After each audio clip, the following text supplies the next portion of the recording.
صباح الفل عليكم مطعم شويه سمك. النهارده بقى يا جماعه جاي اقول لك على اكتر 3 سمكات ممكن تكون بتسمع عنهم وتعرفهم وبتاكلهم، بس الاغلبيه ما شافش شكلهم وهم سمكه قبل ما يبقوا فيليه. اول حاجه معانا طبعا ودي اشهر حاجه السلمون. طبعا كلنا عارفين السلمون وكل الناس بتاكل السلمون اللي هو بيبقى لونه كده من جوه بينك اهو. تمام، هوريكم برده بنفليها ازاي في فيديو.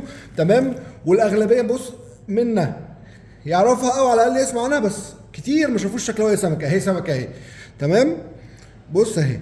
وطبعا دي سمكه بتيجي مستورده، دي بتيجي من النرويج وبتيجي من البلاد دي، لكن دي مش بحرنا، كلها بتيجي مستورد. سمكه طبعا تحفه وكلنا عارفينها اهو شكلها. بص اهو. عشان النبي الناس اللي بتقعد تقول لك ايه عندي سلمون فريش ببقى عايز اموت ايه من الضحك. تمام، مفيش حاجه اسمها سلمون فريش يا جماعه، كله جاي من بره مستورد، فاهم؟ ببقى عايز اقول له ده انت اللي فريش يا معلم.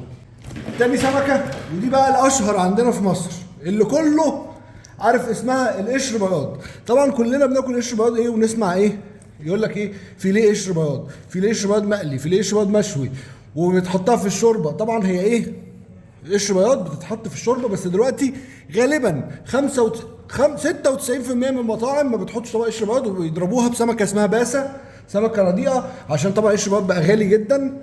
تمام، فبيحطوا مكانه في الشوربه سمكه اسمها باسه. ادي القشر بياض اهو، دي سمكه نيل يا جماعه وفي منها مزارع. تمام، سمكه نيل وفي منها مزارع. هقول لك طبعا الفرق ما بين المزارع وما بين البلدي في فيديو تاني، بس هي كده كده الاحجام الكبيره دي ما بتبقاش مزارع. بص عامله ازاي، يعني كله يقول لك قشر بياض اهي، طبعا شكلها مش عاطفي خالص اهي.